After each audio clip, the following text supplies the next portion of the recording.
नमस्कार दोस्तों, मैं कुंदन सिंह टीवीएल कोचिंग के मेरे इस यूट्यूब चैनल में आपका फिर से बहुत बहुत स्वागत है। इस वीडियो में हम कक्षा 10वीं बोर्ड परीक्षा हेतु हिंदी के कुछ महत्वपूर्ण वस्तुनिष्ठ प्रश्नों का वर्णन करेंगे, जो कक्षा 10वीं के पाठ 11 जिसका नाम है नौबत खाने में इबादत, जिसके लेखक थे यतीन्द्र मिश्र। इस चैप्टर में कुल मिलाकर 27 ऑब्जेक्टिव क्वेश्चन सेट हुआ है, जिसे आप स्क्रीन पर देख सकते हैं। इन सभी प्रश्नों का हम बारी बारी से इस वीडियो में उल्लेख करेंगे, तो आप इस वीडियो के अंत तक बने रहिए, आपको फायदा अवश्य होगा, जरूर होगा। ठीक है, तो चलिए शुरू करते हैं। कक्षा 10वीं के पाठ 11 कक्षा 10वीं के पाठ 11 जिसका नाम है नौबत खाने में इबादत, और नौबत खाने में इबादत नामक पाठ के लेखक थे यतीन्द्र मिश्र। इस चैप्टर का पहला क्वेश्चन आप देख सकते हैं। सवाल है नौबत खाने में इबादत पाठ क्या है। तो याद रखिएगा, नौबत खाने में इबादत पाठ जो है ना, यह एक जीवनी है, व्यक्ति चित्र है, एक बायोपिक है। याद रखिएगा, नौबत खाने में इबादत नामक पाठ एक व्यक्ति चित्र है। इस चैप्टर में एक आदमी जिसका नाम था उस्ताद बिस्मिल्लाह खां, इनकी जीवनी का वर्णन किया गया है कि ये ना किस प्रकार महान बने। ये एक मशहूर शहनाई वादक थे। ठीक है, और शहनाई को हम मंगल ध्वनि भी कहते हैं, शंख की आवाज़ को भी हम मंगल ध्वनि ही कहते हैं। ठीक है, अगला प्रश्न है नौबत खाने में इबादत पाठ के लेखक कौन थे। तो नौबत खाने में इबादत पाठ के लेखक थे यतीन्द्र मिश्र। इन्होंने ही उस्ताद बिस्मिल्लाह खां, जो कि एक मशहूर शहनाई वादक थे, उनके बारे में इन्होंने पूरा लिखा है।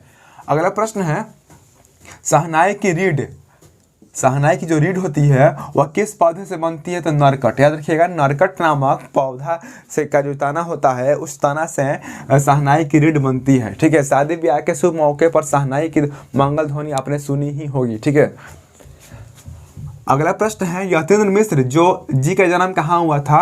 यतीन्द्र मिश्र जी का जन्म उत्तर प्रदेश के अयोध्या नगरी में हुआ था। याद रखिएगा, यतीन्द्र मिश्र का जन्म उत्तर प्रदेश के अयोध्या नगरी में हुआ था। ठीक है, और उस्ताद बिस्मिल्लाह खां को शहनाई बजाने के लिए ना भारत रत्न का पुरस्कार भी मिल चुका है। ठीक है, एक दिन का बात है कि एक शिष्या ने बिस्मिल्लाह खां से कहा ना कि हे गुरुवर, आप इतने बड़े महान शहनाई वादक हैं, आपको भारत रत्न का पुरस्कार भी मिला है, लेकिन जब कोई भी आपसे मिलने के लिए आता है तो आप फटी हुई लुंगी में उसके सामने चले जाते हैं। थोड़ा सा आप मतलब पहनावा अच्छा रखिए और उनके सामने जाइए।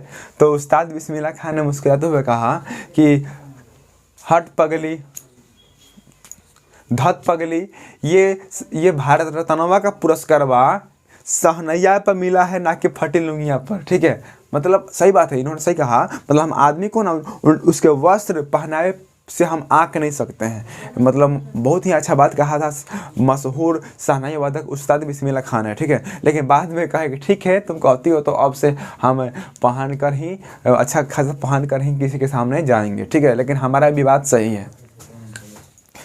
इस चैप्टर का अगला सवाल है बालाजी मंदिर काशी में किस घाट पर स्थित है। तो बालाजी का जो मंदिर है वह काशी में पंचगंगा में स्थित है। कहाँ स्थित है? पंचगंगा में। याद रखिएगा, पंचगंगा नामक घाट पर काशी में बालाजी मंदिर स्थित है। और काशी को ना हम देवनगरी भी कहते हैं, देवों की नगरी भी कहते हैं। अगला प्रश्न है उस्ताद बिस्मिल्लाह खां का बचपन का नाम क्या था।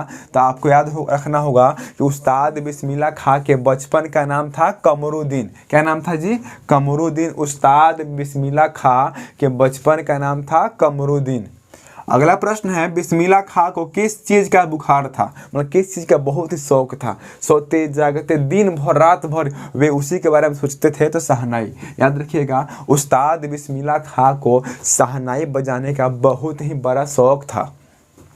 अगला प्रश्न है बिस्मिल्लाह खां का घर कहाँ था। तो ये ना बिहार के डुमराव के रहने वाले थे। उस्ताद बिस्मिल्लाह खां बिहार के डुमराव के निवासी थे। अगला प्रश्न है बिस्मिल्लाह खां का जन्म कब हुआ था। तो बिस्मिल्लाह खां का जन्म 1916 में हुआ था। याद रखिएगा, रंपा विद्रोह भी 1916 में हुआ था और बिस्मिल्लाह खां का जन्म भी 1916 में हुआ था। दोनों में से एक सवाल पक्का आने वाले हैं।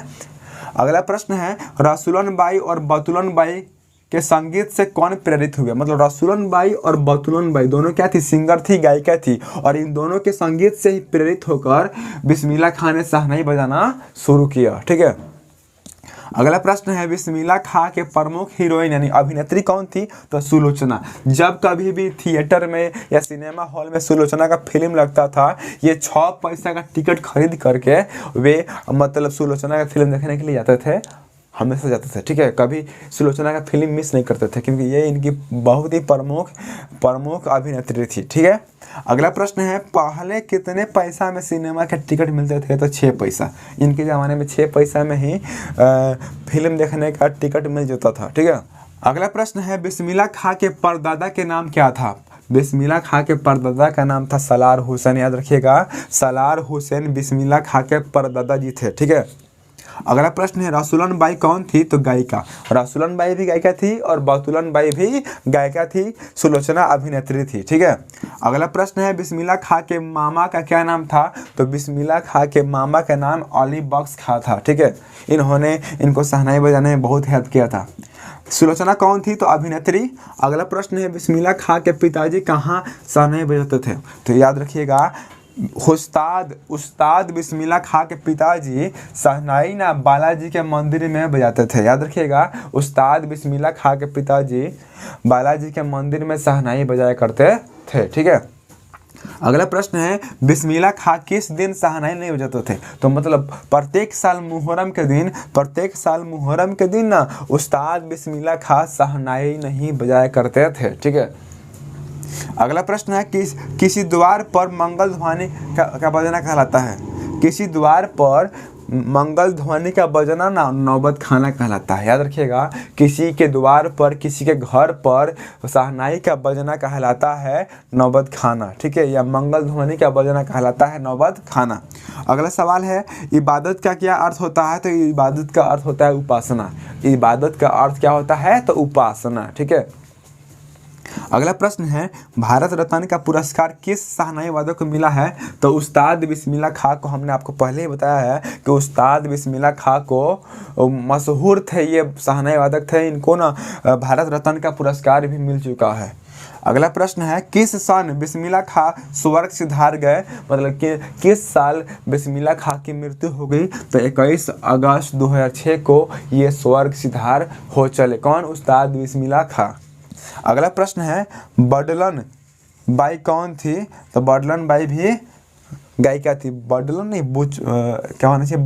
बतूलन बाई होना चाहिए। बतूलन बाई भी गायिका थी और रसूलन बाई भी गायिका थी। अगला प्रश्न है कौन देवनागरी है? तो काशी को देवनागरी कहा गया है। याद रखिएगा, काशी को देवनागरी की उपाधि मिली है।